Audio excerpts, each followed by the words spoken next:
Hola a todos, soy Ye, y me alegra muchísimo darles la bienvenida de nuevo al canal de YouTube de Uyen y mío.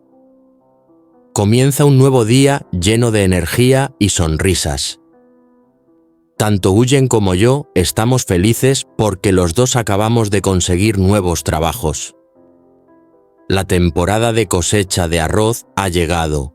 Uyen ha sido contratada para segar los campos del pueblo, mientras que yo he empezado una nueva etapa trabajando en un astillero cerca del mar. Todo parecía ir bien, lleno de esperanza y tranquilidad, pero el destino tenía otros planes. Una tarde, al regresar del trabajo, viví algo inesperado.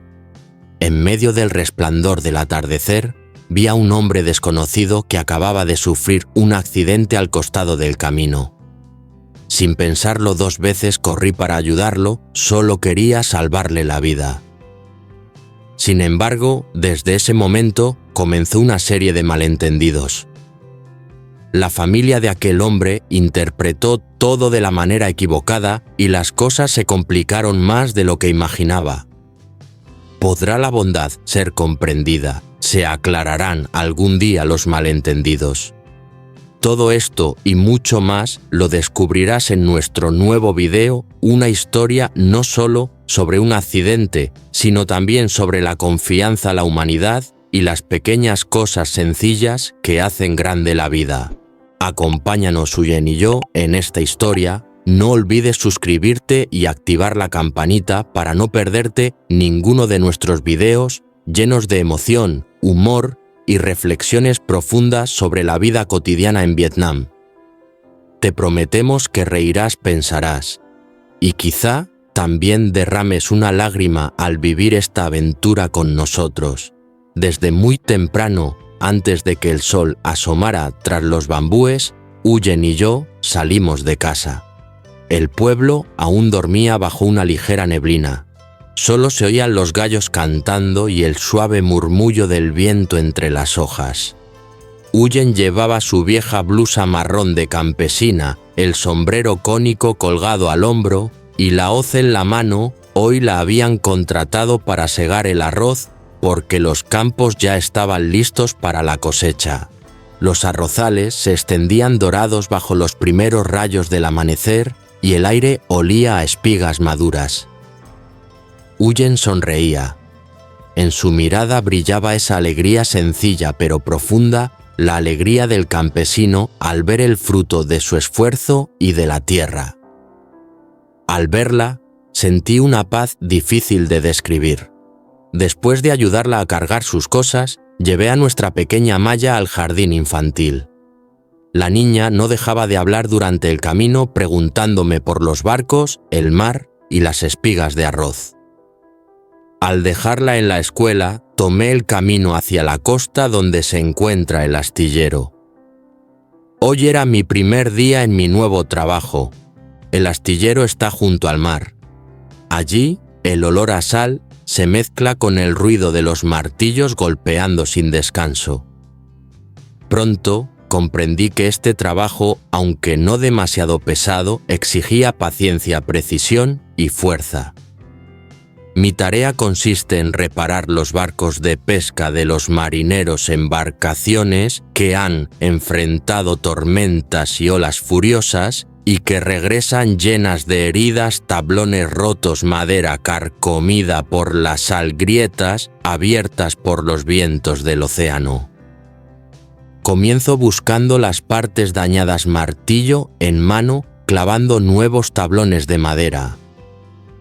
Cada golpe suena como el latido del barco que vuelve a la vida.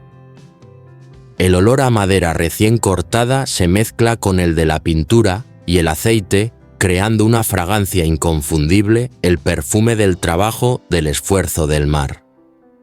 Bajo el sol brillante, mis compañeros y yo trabajamos sin descanso. El sudor nos corre por el rostro, pero nadie se queja. Solo se oyen las risas, las voces alegres y el eterno vaivén de las olas. Al terminar de reparar, llega el momento de pintar. Cada trazo del pincel es una muestra de dedicación, una pequeña obra de orgullo. Cuando el azul del mar cubre el casco, siento dentro de mí una emoción profunda, como si ayudara a un amigo a renacer. El reflejo del sol de la tarde hace brillar el barco recién pintado que parece nuevo otra vez. Miro a mi alrededor, todos seguimos trabajando, y en los ojos de mis compañeros brilla la satisfacción de quien ama lo que hace, de quien encuentra belleza en lo sencillo. Entonces, pienso quizás, lo más valioso de la vida no está en los grandes logros, sino en la alegría que brota de cada gota de sudor. Como Huyen en su campo de arroz, como yo, junto al barco, ambos escribimos nuestra propia historia, una historia de trabajo, amor y esperanza.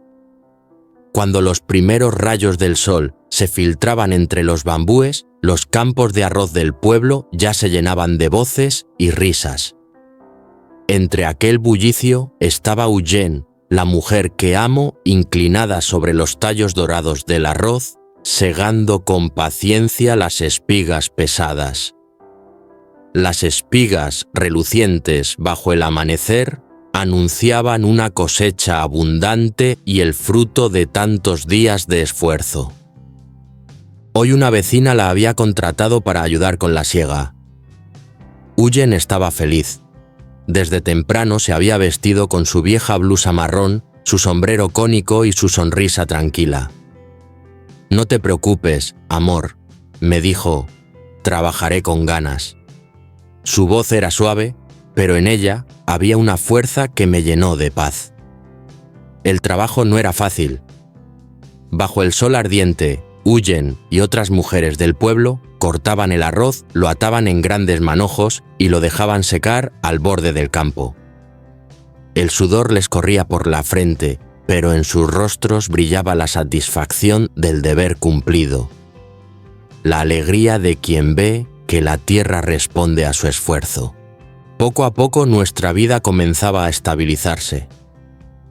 Yo trabajaba en el astillero cerca del mar y Huyen encontraba trabajos temporales, unas veces segando, otras ayudando en las huertas.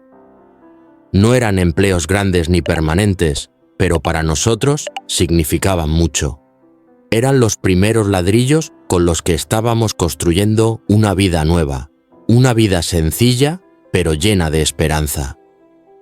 A veces me preguntaban si no me daba tristeza verla trabajar tan duro. La verdad es que sí, un poco.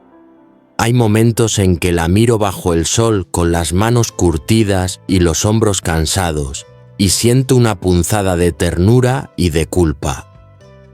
Pero luego pienso, estamos luchando juntos, y eso lo hace todo diferente. Cuando el sol empezó a esconderse detrás de las palmeras y las golondrinas volvían a sus nidos, Huyen terminó su jornada. Recogió sus herramientas, se limpió las manos y sonrió satisfecha. De regreso a casa, el viento de la tarde soplaba suave trayendo el perfume del arroz maduro y de la tierra húmeda. Ya en casa, Huyen se lavó, se cambió de ropa y encendió el fuego. Puedo imaginar la escena, el resplandor anaranjado del atardecer entrando por la ventana iluminando su rostro tranquilo mientras cocina. El olor del arroz recién hecho, el pescado dorado en la sartén, la sopa de verduras perfumando el aire. Y cuando llego, abro la puerta y oigo su voz. ¿Ya volviste, amor? La cena está lista. En ese momento entiendo que la felicidad no está en lo grande ni en lo perfecto. Está en los gestos pequeños, una casa humilde, una mesa servida, una persona que te espera con una sonrisa. No tenemos mucho, ni una gran casa, ni trabajos estables. Pero tenemos algo más valioso, nos tenemos el uno al otro. Cada día entre el trabajo, el sol y el sudor, sentimos que nos acercamos un poco más a un futuro mejor. Quizás la verdadera riqueza de la vida no está en lo que poseemos, sino en aprender a valorar lo pequeño, el olor del arroz cocido, la risa al final del día, una mano que busca la tuya. y es en esos detalles silenciosos y sinceros donde nace la felicidad más profunda, la que no se apaga con el tiempo. Aquella tarde en el astillero donde trabajaba, acabé por fin mi jornada. Estaba cansado con las manos cubiertas de polvo y pintura, pero mi corazón se sentía ligero.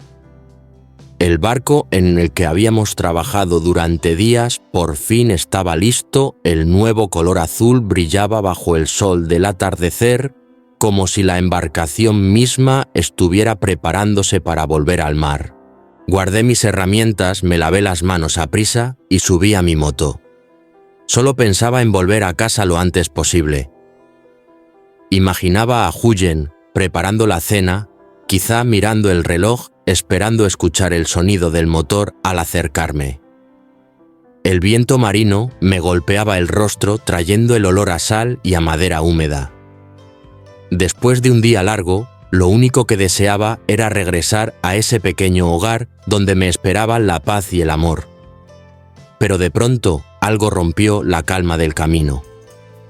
A unos metros delante de mí vi a un hombre tendido en el suelo. Su motocicleta estaba tirada a un lado y alrededor las piedras del camino brillaban bajo la luz moribunda del sol. Frené bruscamente con el corazón latiendo con fuerza. Durante unos segundos me quedé paralizado. Luego corrí hacia él. Tenía la cara cubierta de polvo, el brazo ensangrentado y apenas respiraba. Lo llamé varias veces, pero no respondía. No había nadie alrededor ni un solo vehículo pasando. Sin pensarlo más, lo levanté como pude y lo coloqué en mi moto. Apreté los dientes, arranqué el motor y conduje a toda velocidad hacia el hospital más cercano. El viento me azotaba el rostro mientras mi corazón latía desbocado. No sabía quién era aquel hombre ni cómo había ocurrido el accidente. Solo tenía una idea clara, debía salvarlo. En mi prisa, olvidé por completo llamar a Huyen. Ella seguramente estaba en casa preocupada porque yo aún no llegaba. Pero no podía detenerme. Cada minuto contaba. Rezaba en silencio para que el hombre siguiera con vida. Cuando llegué al hospital, grité pidiendo ayuda. Enseguida salieron los médicos y enfermeros. Lo subieron a una camilla y desaparecieron entre las puertas del área de urgencias. Yo me quedé allí, temblando empapado de sudor sin aliento. Pasaron unos minutos que me parecieron eternos. Entonces, un médico salió y me preguntó: «¿Usted es familiar del paciente? Necesitamos un responsable y un depósito para continuar el tratamiento». Miré alrededor. Nadie respondía. Nadie reclamaba al hombre. Respiré hondo y contesté: «No soy su familiar. Solo lo encontré en la carretera. Pero por favor atiéndanlo. Yo me haré cargo de los gastos». Saqué del bolsillo mi billetera. Todo el dinero que había ahorrado durante el mes, el que pensaba usar para comprarle algo a Huyen, estaba allí. Lo entregué sin pensarlo 2 veces. Mientras firmaba los papeles, sentí un nudo en la garganta, pero no me arrepentí. El dinero se puede recuperar. Una vida no. El médico asintió y volvió corriendo a la sala. Yo me quedé solo en el pasillo mirando la luz parpadeante sobre la puerta de urgencias. Afuera, la noche caía lentamente y el viento seguía soplando. Me senté, exhalé con cansancio y recé en silencio para que aquel hombre sobreviviera. Cuando salí del hospital recordé de golpe a Huyen. Saqué el teléfono, varias llamadas perdidas. Marqué su número. «¿Dónde estás? ¿La cena se ha enfriado?» Su voz sonaba preocupada. Sonreí débilmente y le respondí: «Tuve un imprevisto en el camino. Te lo contaré luego. Come sin mí». «Sí». Colgué y miré de nuevo al hospital iluminado detrás de mí. La ciudad estaba casi vacía. Las farolas proyectaban mi sombra larga sobre el asfalto. En el bolsillo solo me quedaban unas pocas monedas, pero mi corazón se sentía en paz. porque entendí algo simple y profundo: ayudar a otro nunca es un error, aunque cueste todo lo que uno tiene. Me senté en una silla de plástico en el pasillo del hospital. Aún tenía las manos temblorosas y el sudor pegado a la frente. Después de aquella tarde caótica, por fin supe el nombre del hombre que había ayudado. Se llamaba Dewey. Supe que los médicos lo habían estabilizado y sentí un gran alivio. Al menos pensé, he hecho lo correcto. El aire olía a desinfectante y las luces blancas del pasillo parpadeaban sobre las paredes. Todo estaba tranquilo hasta que escuché pasos apresurados acercándose. Una mujer y un joven entraron corriendo con el rostro lleno de angustia. La enfermera murmuró: «Son los familiares de Dewey». Me levanté para hablar con ellos. La mujer, su madre, sin duda tenía los ojos hinchados de tanto llorar. El joven debía ser su hermano. Ella me miró con desesperación. «¿Dónde está mi hijo? ¿Cómo está?», respondí con calma. «Está siendo atendido. Fui yo quien lo trajo hasta aquí». Pero no terminé la frase cuando el hermano de Dewey me agarró del cuello de la camisa con violencia. «Tú lo atropellaste, ¿verdad? Tú eres el culpable». Todo el pasillo se quedó en silencio. Me quedé helado sin poder reaccionar. Intenté explicarme con voz firme pero temblorosa. No fui yo. Lo encontré tirado en la carretera inconsciente. Solo lo ayudé y lo traje al hospital. Él no escuchaba. Sus ojos llenos de furia parecían atravesarme. «No mientas. ¿Por qué estabas allí si no tuviste nada que ver?». Su grito resonó por todo el hospital. La madre de Dewey lloraba desconsoladamente. Yo, de pie frente a ellos, sentía que el suelo se desvanecía bajo mis pies. Intenté relatar cada detalle: cómo lo había encontrado, cómo había pagado su ingreso al hospital, pero cuanto más hablaba, menos me creían. El hermano me interrumpió con frialdad. «Si realmente fueras tan bueno, habrías llamado a la policía. Lo trajiste tú mismo para ocultar lo que hiciste». Sus palabras me cortaron el alma. Quise responder con rabia, pero solo logré susurrar: «No quiero problemas. Solo intenté salvarlo». Él me miró con desprecio. «Si no quieres líos, págale a mi familia $10,000. Si no, iremos a la policía. Y te aseguro que te saldrá más caro».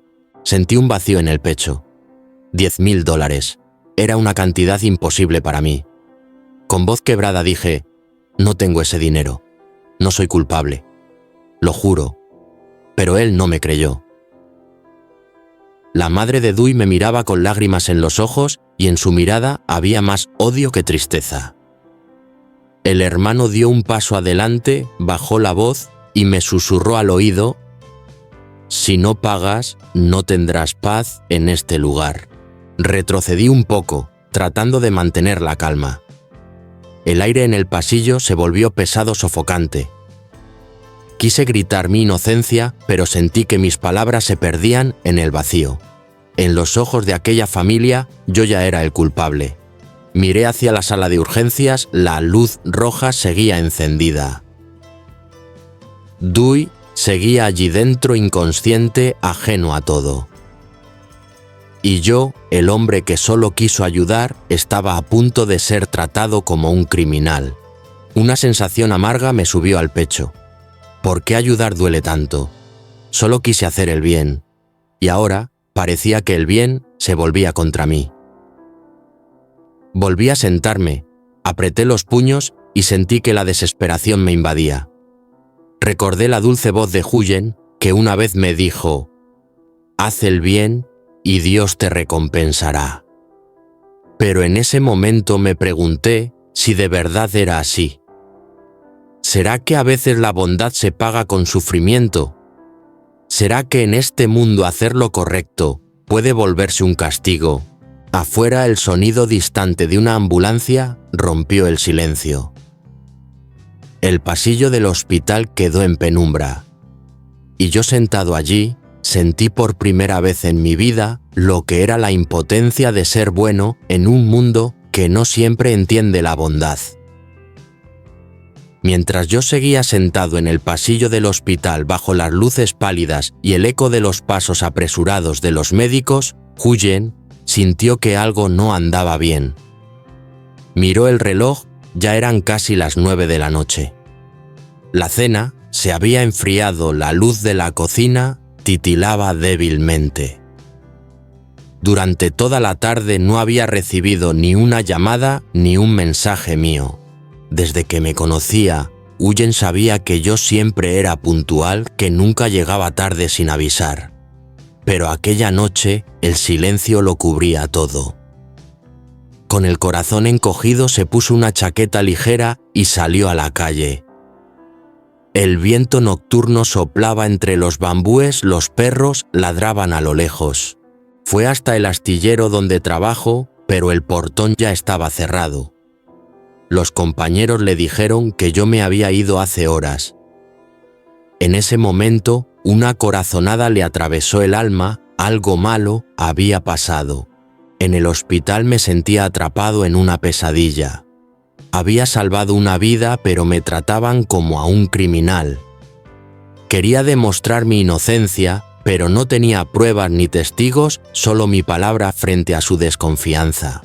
Miré mis manos, las mismas que unas horas antes habían levantado a un hombre moribundo del suelo y ahora temblaban por la impotencia. La familia de Dewey seguía allí mirándome con odio, como si bastara una mirada para juzgarme culpable. Su hermano me dijo con una voz dura y fría: «Mañana iremos a la policía. Prepárate para pagar por lo que hiciste». Yo no respondí. Ya no tenía fuerzas. Mis explicaciones parecían inútiles, mis palabras se perdían en un muro de desconfianza. Me sentía solo, pequeño, perdido en medio de algo que no comprendía. Mientras tanto, Huyen seguía buscándome entre las sombras. Fue al centro de salud del pueblo, luego al hospital del distrito, con la esperanza de verme entre la gente. Cada vez que no encontraba mi rostro, su corazón se rompía un poco más. Solo pensaba una cosa: ¿dónde estás? ¿Qué te ha pasado? En ese momento afuera comenzó a llover. Las gotas golpeaban el techo del hospital con un sonido monótono. Yo miraba por la ventana. Las luces de la calle se reflejaban en los charcos y el cielo parecía aún más frío. Pensé en Huyen. Seguramente estaba preocupada buscándome bajo la lluvia. Quise llamarla, decirle que estaba bien, pero mi teléfono se había quedado sin batería y mi corazón sin calma. Había querido hacer el bien y, sin embargo, ahora era el acusado. Me preguntaba si alguien algún día creería mi versión o si la verdad quedaría enterrada bajo los gritos y las acusaciones. Esa noche parecía no tener fin. Era una noche de miedo, de incertidumbres y de fe quebrada. No sabía qué pasaría al amanecer, si la policía vendría, si podría limpiar mi nombre. Pero en el fondo de mi alma aún quedaba una chispa de esperanza. Huyen. Sabía que ella no se rendiría.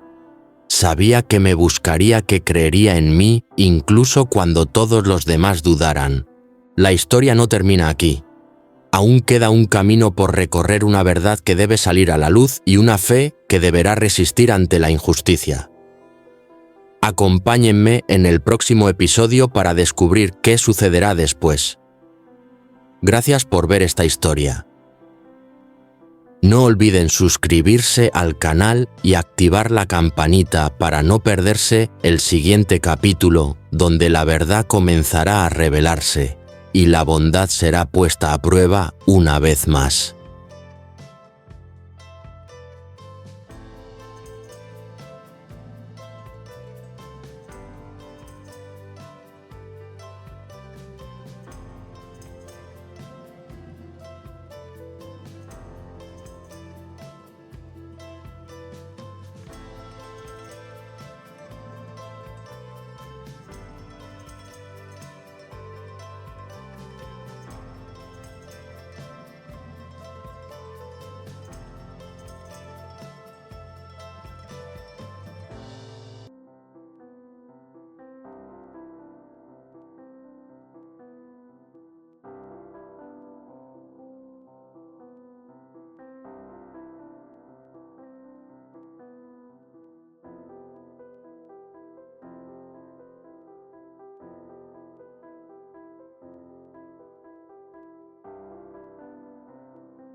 Những ngày sau đó, căn nhà nhỏ của Huyền và Đệ ngập tràn những tiếng cười, không còn là những thứ im lặng mệt mỏi của nỗi buồn, mà là sự tĩnh lặng dịu dàng của hạnh phúc. Mỗi sớm mai, ánh nắng dọi qua khung cửa sổ, chạm vào tấm rèm đánh thức cả hai bằng một cảm giác bình yên đến lạ. Huyền dậy sớm hơn, cô ra vườn đằng sau, nơi mấy chậu hoa nhài anh Đệ trồng đã bắt đầu đơm bông. Mùi hương ấy theo gió len lỏi khắp căn nhà, như lời nhắc rằng dù mùa nào trôi qua, yêu thương vẫn ở lại.